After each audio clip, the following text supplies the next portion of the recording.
1971년 8월 10일 오전 11시 40분 서울시 성남출장소 현 성남시청 뒷산 공터 걸기대회에 운집한 5만 군중이 술렁거렸다. 11시에 주민들과 만나겠다고 약속한 서울시장이 아무리 기다려도 나타나지 않았기 때문이다. 누군가 외쳤다. 서울시장은 우리를 사람으로 보지 않는다. 외침은 다른 메아리로 돌아왔다. 또 속았다. 내려가자. 흥분한 군중은 너나 할 것 없이 150m 아래 서울시 대단지 사업소로 몰려갔다. 내려가던 일부 군중은 서울시 소속의 지프를 발로 차고 몽둥이로 때리며 개울바닥에 처박았다. 사업소로 몰려간 군중은 닥치는 대로 때려 부쉈다. 요즘 행정구역으로 경기도 성남시, 당시에는 경기도 광주면 중부면에서 발생한 이날 소요는 사회와 정치권에 충격을 안겨줬다. 박정희 정권에서 일어난 최초이자 최대 규모의 민중봉기였으니까. 서슬 펄어턴 30 시절, 당시 언론은 이 사건을 보도하며 광주 대단지 난동이라는 제목을 붙였다. 법정에서도 난동이라고 불렀다. 과연 광주 대단지 사건은 난동이었을까? 배경과 진행 과정을 살펴보면 단순하게 난동이라고 부르기 어렵다. 최소한의 생존을 위한 기본권 투쟁의 성격이 강하다. 사건의 근본 원인은 수출 주도형 경제개발의 부산물인 철거민, 수출 가격 경쟁력 확보를 위한 저임금 저고가 정책은 대규모 이농과 도시 빈민 문제를 낳았다. 경제개발에 착수하기 직전인 1960년 서울 인구는 약 245만 명, 1970년에는 554만 명으로 늘어났다. 서울시 주택 보급률이 46%에 불과하던 시절 무주택 가구의 절반 이상이 무허가 건물에 살았다. 해방 직후부터 생긴 서울시 무허가 주택은 1960년 55,887채에서 1969년에는 26만 8,805채로 늘어났다. 서울시가 도시 미관과 위생을 위해 무허가 주택, 속칭 판자촌 강제 철거에 나섰지만 자고 나면 판자촌이 생겼다. 철거반을 동원해 허름한 판자촌을 부수면 또다시 판자촌이 들어섰다. 철거와 잠입, 추방과 재입의 끊임없는 악순환 속에 서울시는 대책 없는 철거만으로는 판자촌 정리가 어렵다는 판단 아래 세 가지 정책 대안을 내놓았다. 무허가 주택 양성화와 서민 아파트 건립, 신도시 개발 중에서 첫째 대안은 일찌감치 접었다. 판잣집은 개량 자체가 불가능할 만큼 허술했다. 결국 두 가지만 남은 가운데 서민 아파트 건립을 추진했으나 이마저 물 건너갔다. 적지 않게 들던 예산이 부담이던 차에 1970년 와우 아파트 붕괴 사고가 일어난 탓이다. 서울시는 신도시 건설만큼은 처음부터 끝까지 밀고 나갔다. 무엇보다 예산이 많이 들지 않는 이른바 경영사업 방식이 특장점으로 꼽혔다. 경영사업 방식이란 예산을 투입하는 게 아니라 토지를 싸게 사서 입주민들에게 비싸게 팔아 개발 비용을 충당하는 방식. 택지와 기반시설을 건설하지 않고 먼저 입주부터 시키는 방식이었다.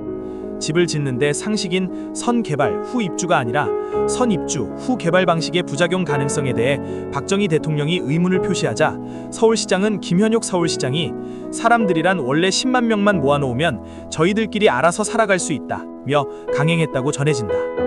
서울시는 토지 가격이 싸고 서울에서 가까운 지역으로 경기도 광주군 중부면 일대 350만 평을 골랐다. 서울시는 1969년부터 청계천과 용산, 연등포 일대의 판자촌 주민 2만 1,322가구를 강제 이주시켰다. 철거민들의 저항은 크지 않았다.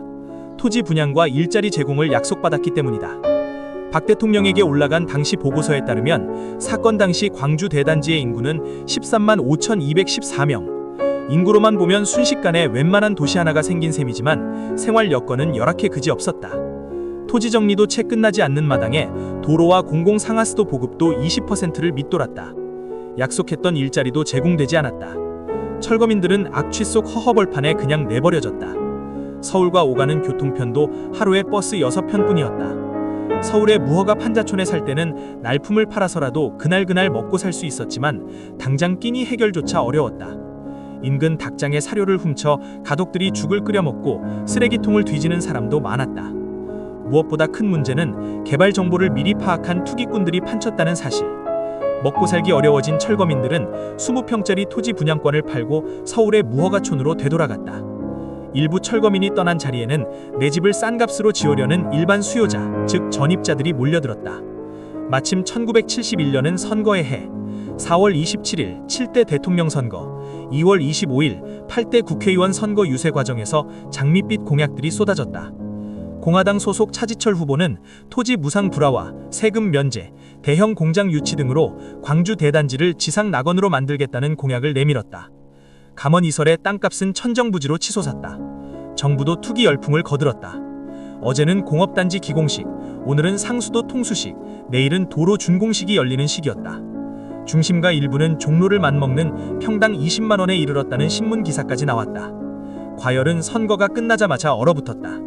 서울시는 분양권 소지자들과 토지 매매 계약을 서둘렀다.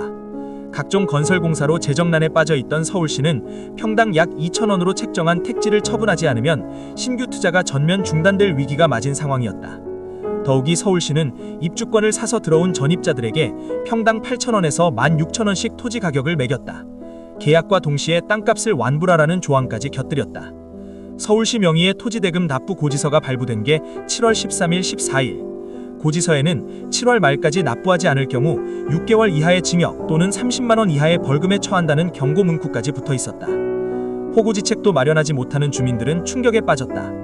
분노와 시리에 빠진 주민들 사이에서 자연스레 분야가격 시정 대책회가 결성됐다. 7월 17일 한 교회에 모인 100여 명의 유지들은 단지를 11구역으로 나눠 대표 1명씩을 선출해 이틀 뒤 다시 만나 대책을 협의하기로 의견을 모았다. 약속한 7월 19일 모인 인원은 11명이 아니라 2,000명이 넘었다.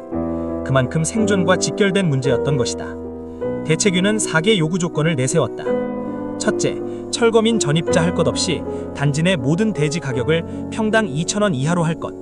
둘째, 대지 불화대금을 10년 분할 상환토록 할 것. 셋째, 향후 5년간 각종 세금을 면제할 것. 넷째, 영세민 취로장 알선과 구호 대책을 세울 것. 대책위는 23일 오후 주민합동회의를 열어 요구 조건을 추인받아 서울시와 경기도에 전달하며 월말까지 긍정적 회신이 없을 경우 실력 행사에 들어가겠다는 뜻을 밝혔다. 서울시는 여기에 대해 28일까지 아무런 회신도 보내지 않았다. 대책위는 당국의 반응이 없자 투쟁위 체제로 전환하며 집집마다 다음과 같은 구호를 담은 포스터와 삐라를 뿌렸다. 100원에 뺏은 땅 10,000원에 폭리 말라. 살인적인 불야 가격 결사 반대.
부가 가격은 정말 살인적이었고 서울시는 폭리를 취했을까?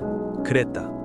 서울시가 경기도 광주면의 토지 소유자들에게 지불한 토지 가격은 평당 평균 250원을 넘지 않았다. 지주들은 지주들대로 뿔났다. 헐값에 사들인 데다 돈이 아니라 다른 토지를 요구하는 지주에게 서울시는 가치와 환금성이 떨어지는 산비탈 부근의 땅을 대신 내주는 횡포를 부렸다. 원래부터 살던 주민에서 철거민, 전입자 등 모든 주민이 격앙된 가운데 이번에는 경기도가 건물 취득세를 내라는 고지를 발부했다. 당초 면제하기로 약속됐던 취득세 고지서는 주민들의 분노에 기름을 부었다.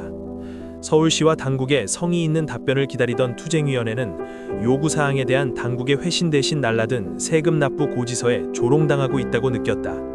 결국 긴급 소집된 투쟁위는 8월 10일 주민 걸기대회를 열기로 합의했다. 사태가 심상치 않다는 점을 뒤늦게 깨달은 현지 공무원들은 서울시 본청에 현지에서 해결 불가능한 긴급사태 발생이라는 급전을 보냈다. 서울시는 최종환 부시장을 급히 내려보냈다.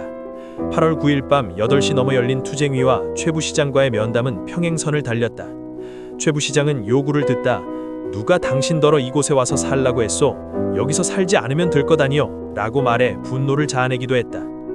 밤 11시를 남도록 계속된談판은 결렬되고 말았다. 합의사항은 오직 하나. 내일 오전 11시까지 양택식 서울시장이 와서 직접 교섭한다는 것뿐이었다. 부시장이 떠난 뒤 마이크를 단 투쟁이 자동차가 대단지를 돌면서 소식을 알렸다. 시장이 내일 11시에 오기로 했다. 한 사람도 빠짐없이 참석해 우리의 단결된 힘을 보여주자. 이윽고 8월 10일 아침 부슬비가 내리는데도 사람들이 몰려들었다. 투쟁위가 예상했던 1만 명보다 훨씬 많은 5만 명이 이른 시간부터 모여 시장을 기다렸다. 약속 시간이 넘어도 양 시장은 나타나지 않았다. 결국 흥분할 대로 흥분한 군중들은 출장소로 몰려갔다. 성난 군중들은 이곳저곳으로 몰려다니며 공공건물과 기물을 부쉈다. 차량 22대도 불탔다. 일부 군중들은 청와대로 가겠다며 버스를 탈취해 단지 외곽으로 떠났다. 공무원 92명은 도주하고 성남지서 경찰관 30여 명도 사라졌다. 경찰들이 증원돼 최루탄을 쏘며 저지했으나 군중이 워낙 많았다. 대치는 6시간 동안 이어졌다. 오후 5시 20분께 서울시가 모든 조건을 수용한다는 소식이 알려지며 군중은 흩어졌다. 단 6시간 만에 끝난 광주 대단지 사건은 한국 사회에 무수한 영향을 남겼다. 정권은 최초의 민중봉기를 심각하게 여겼다. 기밀이 해제된 청와대 문건에 따르면 당시 박 대통령은 주동자를 색출해 엄벌하라는 지시를 내렸다. 적극적으로 시위에 가담한 22명이 재판받았으나 전직 장관급 공무원을 지낸 목사 등 투쟁위의 주요 인사들은 다치지 않았다. 대신 성남 지역에는 어느 곳보다 많은 경찰이 상주하며 주민들을 끊임없이 감시했다. 광주 대단지 샀던 3년 뒤에 성남시 숭신여종에서 국어교사로 부임했던 소설가 윤은길은 1977년 이 사건과 경찰의 감시를 소재로 삼아 베스트셀러 9켤레 구두로 남은 사내를 지었다. 광주 대단지 사건 이후 수습책에 나선 정부는 대단지 사업을 서울시에서 경기도로 이전하고 광주 대단지를 성남시로 승격시켰다. 공장 유치와 학교 유치, 상하수도 같은 각종 생활시설도 뒤늦게 들어섰다. 오늘날의 성남시의 모습이 이때 형성됐다. 짧은 시간의 봉기였지만 그 전후에 담긴 고통은 상상을 넘는 것이었다. 오랫동안 이런 괴담도 돌았다. 남편은 식량을 구하러 떠난 가운데 열흘을 굶은 임산부가 출산 후에 정신분열 증세에 빠져서 신생아를 삶았다. 확인되지 않은 유언비어였지만 성남을 넘어 그 시대를 살았던 뇌리 속에는 고통의 기억으로 각인되어 있다.